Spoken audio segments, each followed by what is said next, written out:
हर हर महादेव। ओम गणेशाय नमः।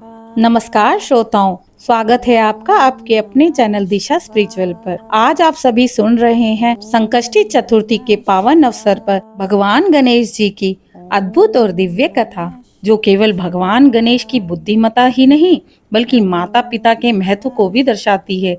आइए चले कैलाश पर्वत की ओर। हिमालय की ऊंची चोटियों पर स्थित भगवान शिव का पावन धाम कैलाश पर्वत।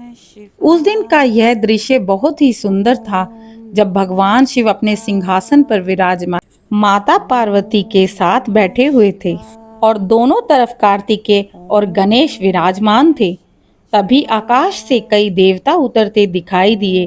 उनके चेहरे पर चिंता की रेखाएं थी। सभी देवगण घबराते हुए बोले, प्रणाम प्रभु, हम विपत्तियों से घिरे हुए हैं। दैत्यों के अत्याचारों के कारण हम देवलोक नहीं जा सकते हैं। कृपया करके हमारी रक्षा कीजिए महादेव। भगवान शिव गंभीर स्वर में कहते हैं, हे देवताओं, तुम्हारे संकट का निवारण जरूर होगा, परंतु यह कार्य मेरे पुत्रों में से कोई करेगा। भगवान शिव कार्तिकेय और गणेश जी की ओर देखते हुए कहते हैं, बेटा कार्तिकेय, बेटा गणेश, तुम दोनों में से जो पहले संपूर्ण पृथ्वी की परिक्रमा कर लौट आएगा वही देवताओं की सहायता कर पाएगा। कार्तिकेय आत्मविश्वास होकर कहते हैं, पिताश्री, यह कार्य मुझे सौंप दीजिए। मेरा मोर वेगवान है, मैं तुरंत निकल पड़ता हूँ। दूसरी तरफ गणेश जी मुस्कुराए और कहते हैं, पिताश्री, कृपया थोड़ा समय दें, मैं भी इस कार्य के लिए तैयार हूँ। शिव जी ने दोनों को आशीर्वाद दिया। कार्तिकेय अपने मोर पर सवार होकर आकाश में उड़ चले। वे पर्वत, नदियां, वन और समुद्र पार करते हुए तेजी से पृथ्वी की परिक्रमा करने लगे। उधर गणेश जी अपने छोटे से वाहन मूषक को देखते रहे। इसके पश्चात गणेश जी ने मन ही मन कहा, मेरे मूषक से पूरी पृथ्वी की परिक्रमा करना यह तो बहुत ही कठिन बात है, पर बुद्धि बल से कठिन कार्य भी सरल हो जाता है। इसी प्रकार गणेश जी ने अपने मन में विचार किया, माता पिता ही तो समस्त सृष्टि के मूल हैं। इन्हीं की सेवा और पूजा करना संपूर्ण जगत की पूजा के समान है।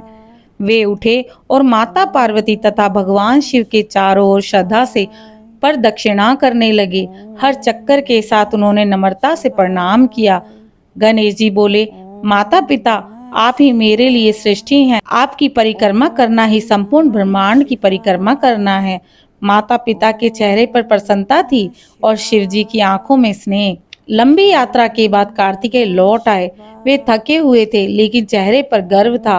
कार्तिकेय बोले, पिताश्री, मैंने संपूर्ण पृथ्वी की परिक्रमा कर ली है।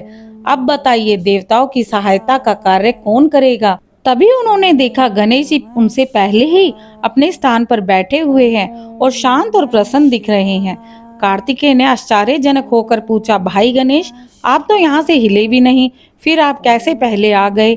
गणेश जी ने मृदु स्वर में बोला, भैया, मेरे लिए माता पिता ही संसार हैं।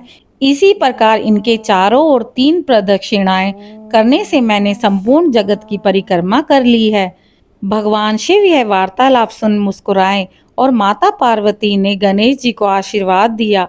भगवान शिव ने कहा, गणेश, तुम्हारी बुद्धि ने तुम्हें विजयी बनाया है। याद रखो, तेज गति से नहीं, सही सोच से जीत मिलती है। देवताओं ने भी प्रसन्न होकर कहा, वक्रतुंड महाकाय, सूर्यकोटि समप्रभा, निर्विघ्न कुरु मे देव, सर्व कार्येषु सर्वदा। बुद्धि के सही प्रयोग और धैर्य रखने से और माता पिता का सम्मान करने से सच्ची विजय के मार्ग खुद ही खुल जाते हैं। यही कारण है कि श्री गणेश जी को बुद्धि, सिद्धि और विनायक कहा जाता है। ओम गण गणपते नमः। आशा करती हूँ आप सभी को आज की कथा पसंद आई होगी। और भी धार्मिक और आध्यात्मिक कथाएं सुनने के लिए मेरे चैनल को लाइक, शेयर, सब्सक्राइब करें। कमेंट में ओम गणेशाय नमः जरूर लिखें।